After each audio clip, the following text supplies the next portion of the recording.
Good evening, campers, and welcome aboard the Starship Nightwish. I am Commander Exorcist, and it is Taco Tuesday.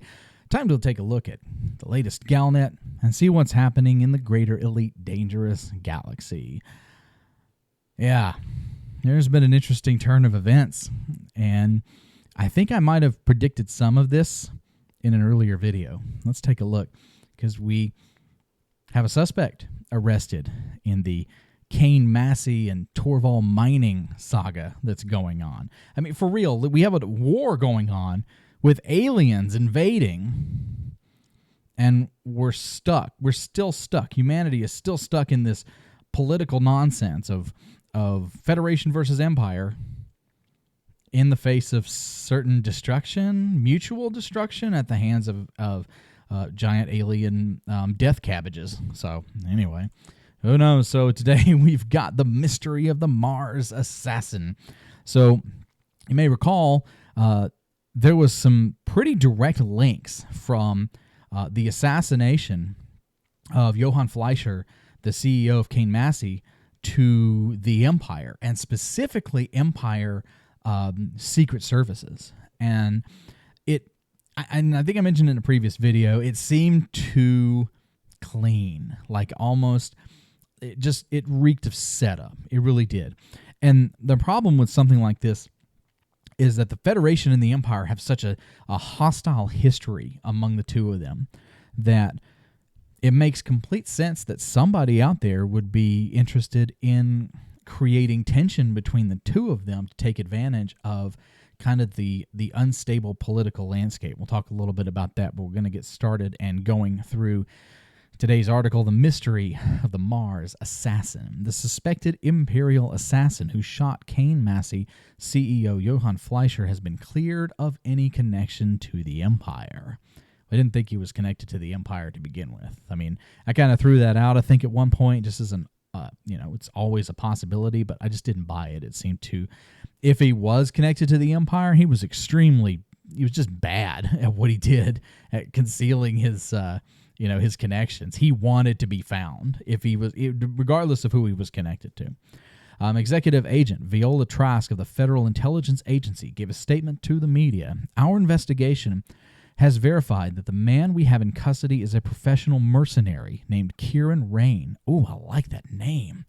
A native of the Alpha Caille system. For over a decade, he has operated as a freelance contract killer, using multiple false identities.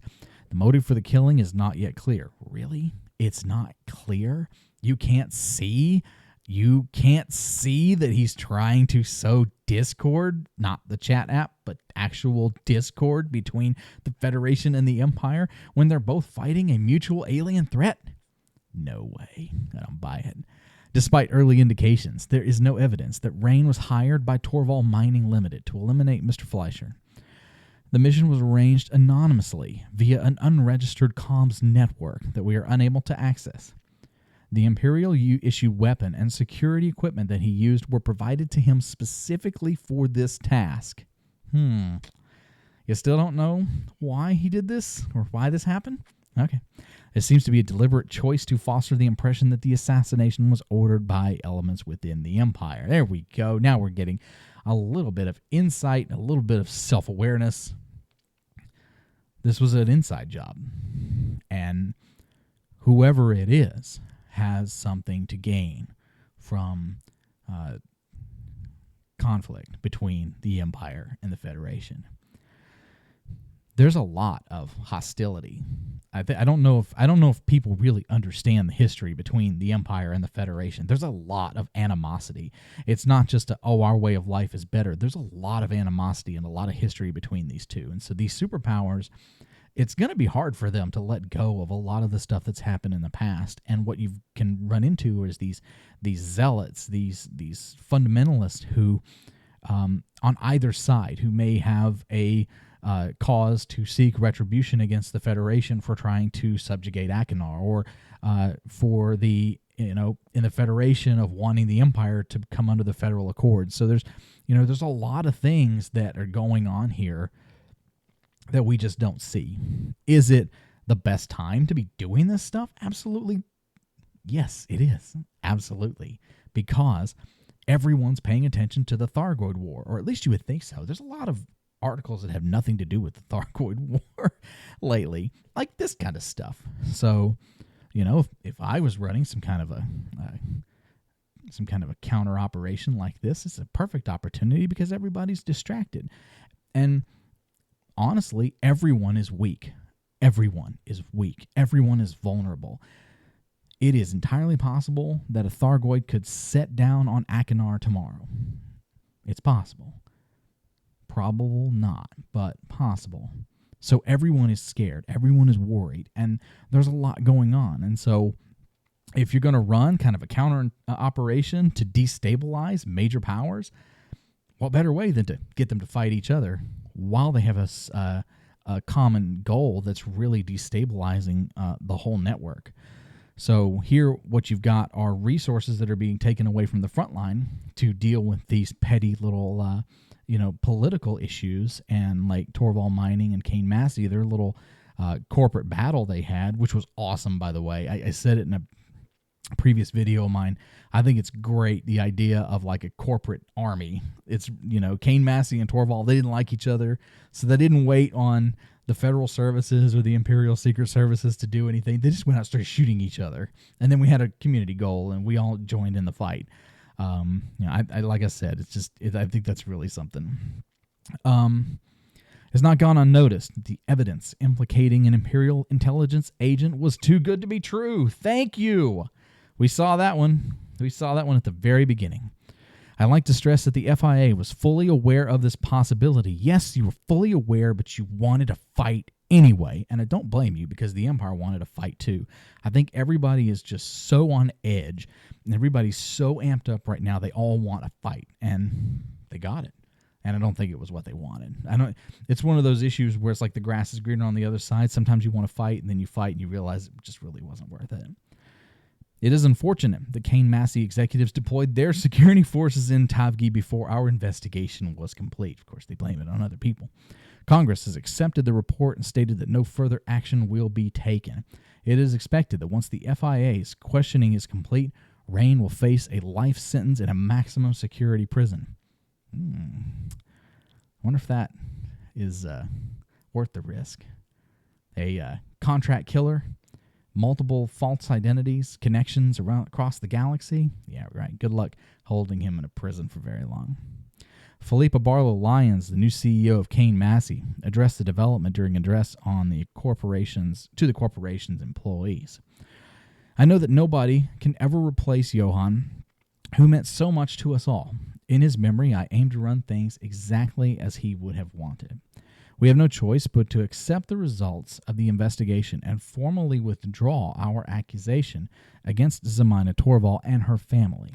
I can see that grief may have gotten the better of me in recent days, but in my heart, I know that one day the truth will be laid bare and the guilty will face federal justice.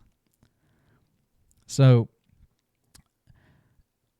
like I said in a previous video, we talked about this, and when Hudson was looking for ghosts and ninjas, it was too clean. It really was. It was a poorly done operation. I say that in the sense that I'm assuming that they wanted to keep it a secret. Now, if they wanted everyone to know about it and they wanted it to be an issue that created tension between the Empire and the Federation, they succeeded. It was very effective. Because even if there's a clean line between the Federation and the Empire, so like the Federation can look and say, oh, this guy had Imperial weapons, and he seems to be connected to Imperial Special Services and all this other stuff. Even the fact that it seems so clean, the Federation's not going to pass up an opportunity to attack or to let their corporations attack and engage in this, like the subterfuge, and just it made sense to me. Kieran Rayne, that's a good name. I like that. This is a tough one. This is a tough one because my first thought is that it's probably one of those random mission givers that's standing around in a bar somewhere. Hey man, I got a mission for you. It might not be wholly on the up and up. Like, the guys that stand around and blatantly offer you like illegal missions when you're in the starports. Maybe it was one of those guys. But my first thought is that it might be somebody that we don't know. This could be somebody that we might meet one day, a big name, or just kind of a little guy, maybe in a shed somewhere on a distant planet who's kind of pulling the strings and watching us, the two bears, go at each other. Or it could be a more sinister, higher level, because the feelings, the kind of animosity between the Empire and the Federation exists at all levels. So it's not to say that the people working for the Emperor are very happy with the Federation. I'm pretty sure there's a lot of them that would enjoy watching the Empire just steamroll over Federation space. So it's possible it could be somebody we know, somebody big. Oh man, wouldn't it be cool if it was like Hudson? Wouldn't it be cool if this was like a Hudson setup? That would be just a fantastic push out for Hudson. He gets out of office and we find out that he's been pulling the strings because, he's had some suspicious behaviors in the past. So I don't want to start any tinfoil nonsense, but hey, got to try to figure it out, because Kieran Rayne sounds like your average bounty hunter, somebody who picked a mission off a mission board and did a thing and got caught for it, or was meant to get caught. So there has to be somebody who is the actual mission giver, somebody who made this happen. It'd be interesting. Maybe it's Hudson. Maybe not. Maybe it's Felicia. Maybe it's all of them. Maybe it's just one big conspiracy of the Federation to get a war started so they can try to take Achenar again. These are the disciples. These people make this content possible and the other content that I create on social media, Twitter, Instagram, Facebook. And I cannot say how much I appreciate every one of you. Thank you so much. Absolutely love your support, and just want to say thank you to the disciples. If you would like to join, you'd like to support, I do monthly videos, and disciples also get early access to playthroughs and other videos that either don't end up on the main channel or end up at a later date. So it's early stuff. So go to patreon.com/Commander Exorcist if you would like to support. Well, everyone, thank you for joining me for today. And so they got him, but I just don't buy it. I don't buy it. I know he's not alone. He probably took a mission, but who did he take it from? I wonder. Guess we'll have to wait and find out. Fly safe, Commanders. Watch your backs, and I will see you out there. Take care.